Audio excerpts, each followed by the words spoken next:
I am a 25-year-old male and the youngest of 4 kids in my family.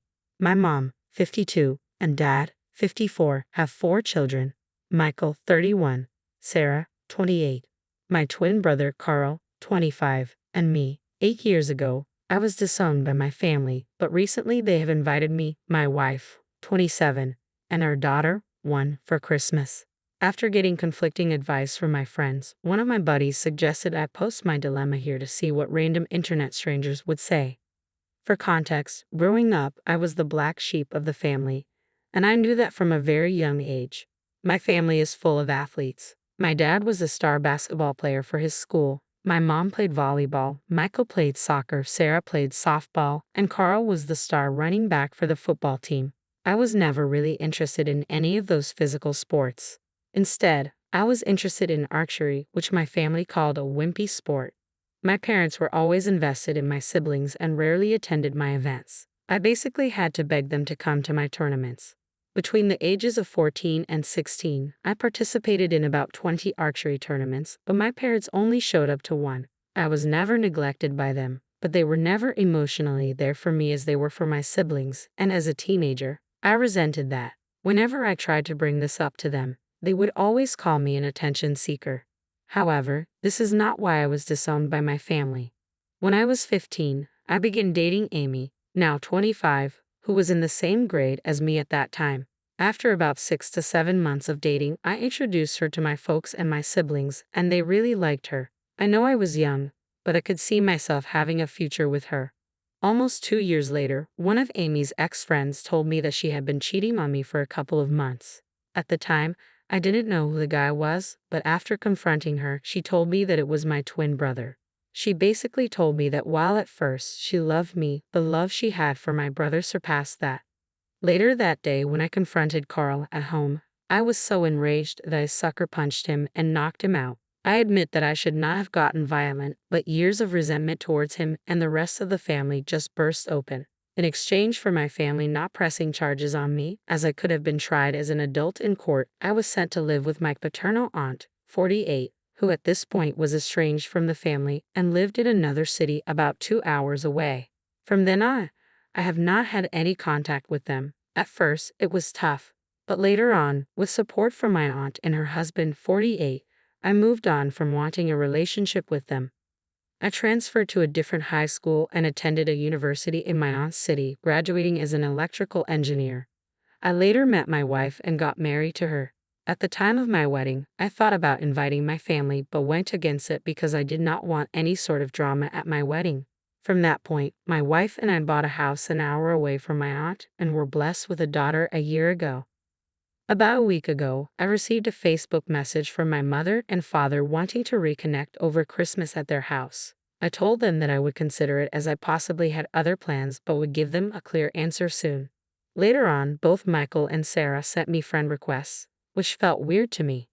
My wife has told me that if I decide to go, she and my daughter would spend Christmas at my father-in-law's house as she does not want to deal with unwanted stress since she is 2 months pregnant, and I agree with her.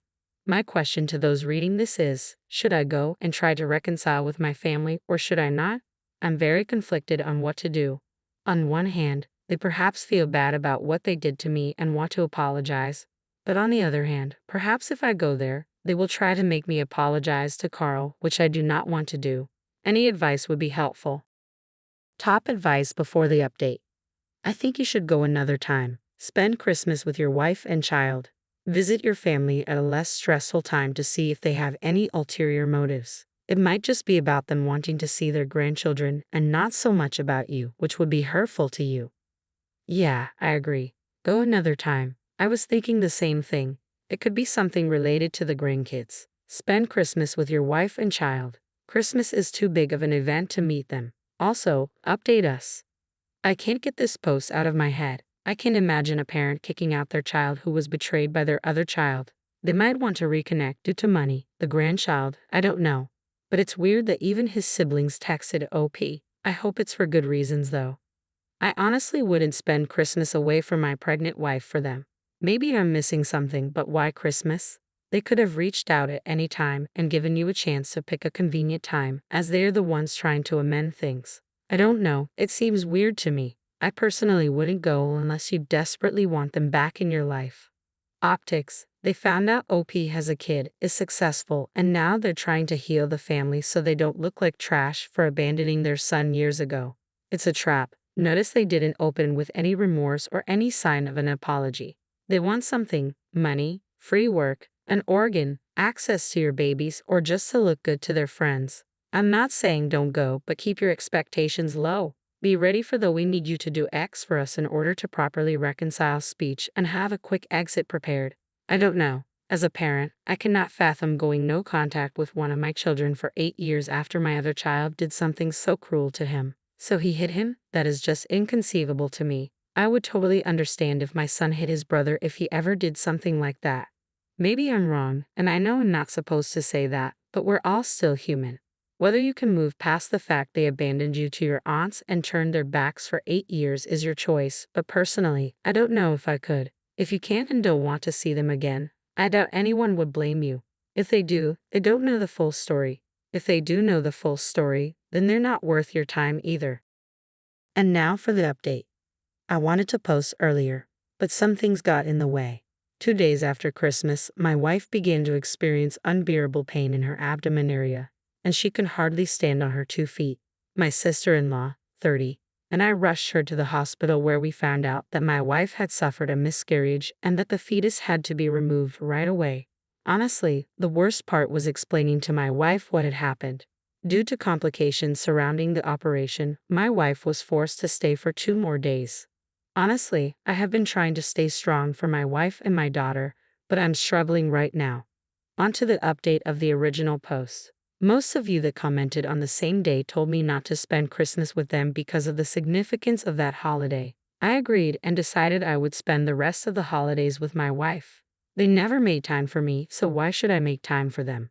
When I texted them this, I assumed they would try to argue with me, but rather they said they respected my opinion and could not wait to see me after the holidays. I began to do some digging into my family to try to figure out why they reached out. Michael is a corporate lawyer who works for a major company in my hometown. By looking through his Facebook page, he has 2 daughters and was married to his wife in 2016. Sarah appears to be married to a doctor. She was studying to be a nurse 8 years ago, and they have a son together. I have a friend who lives in my hometown and has parents who are friends with my parents. When I asked her about Sarah, she told me that Sarah had divorced her first husband, the one she was dating 8 years ago, after he had committed mail fraud. Carl got married to Amy right after high school, and they have 2 kids together. I cannot exactly figure out what he or his wife does for a living through Facebook, but judging that they bought a big house last year in the midst of a pandemic tells me they're not really struggling. My dad seems to be going through a midlife crisis, and my mother is really into the wellness community.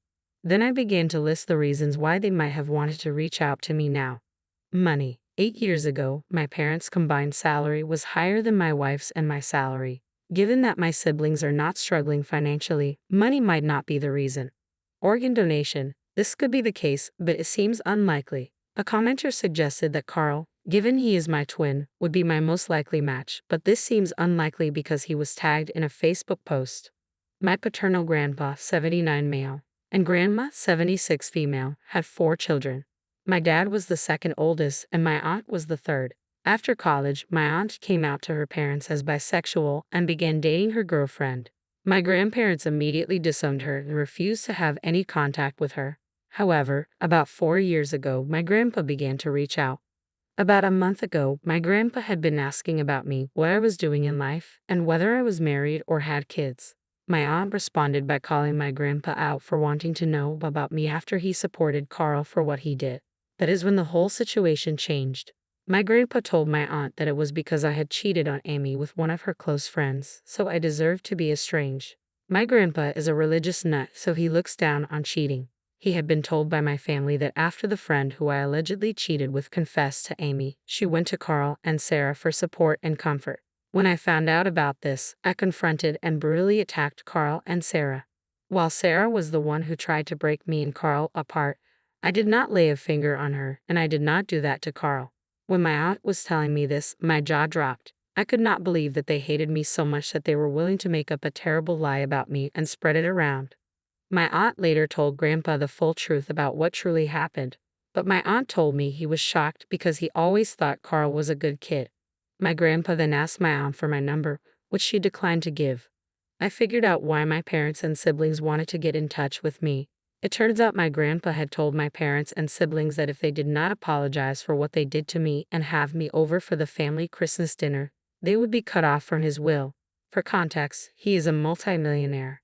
So that is why they reached out to me, not to apologize for how they all wronged me in the past, but rather because if they did not, they would not get anything from Grandpa. What a bunch of greedy people. After hearing about this from my aunt, I decided to block all of them. Why should I respond to them at this point? All of them are dead to me. I have a wife to support after what she went through and a family that respects me, including my in-laws. However, this does not end here. 3 days after New Year's Eve, I received a call from an unknown number on my work phone. I'm used to getting calls from unknown numbers because of my career. But when I picked up, I heard my grandfather's voice. He most likely got my number from my company website. The first thing he did was apologize for not trying to get in contact with me for the past 8 years. He told me he was sorry that he could not be there for important events such as my graduation, wedding, and the birth of my daughter. I was not really close to him before, so him cutting me off did not bother me. Later in the call, he told me he was so disgusted with the rest of my family that he is cutting them off as well and adding me to the will. I honestly do not know how to feel about that, as the money would be helpful, but at the same time, I do not want him to use this as a way to force a relationship between me and my daughter. We talked for about half an hour. The way the call went made me think that perhaps I could build a good relationship with my grandpa, but then he told me something that got me really pissed. He told me that he was disappointed that my daughter had not taken the family name. For context, after I got married to my wife, the issue of what last name to use as a couple came up. For some legal reasons, I wasn't able to change my last name to my wife's last name, but we decided as a couple that all of our future children would have her last name. At this point, I unloaded on my grandpa, calling him a senile old man and many other hurtful things, and told him to never contact me ever again. The audacity of this man to say that after what I went through is something I will not let slide.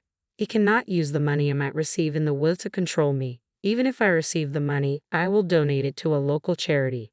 But he is a man of false promises, so this is unlikely. These past few weeks have been really tough for me, and I hope to make it to the other side. My wife has privated her Facebook account, and my in-laws have done the same. What they will do to try to contact me is beyond me.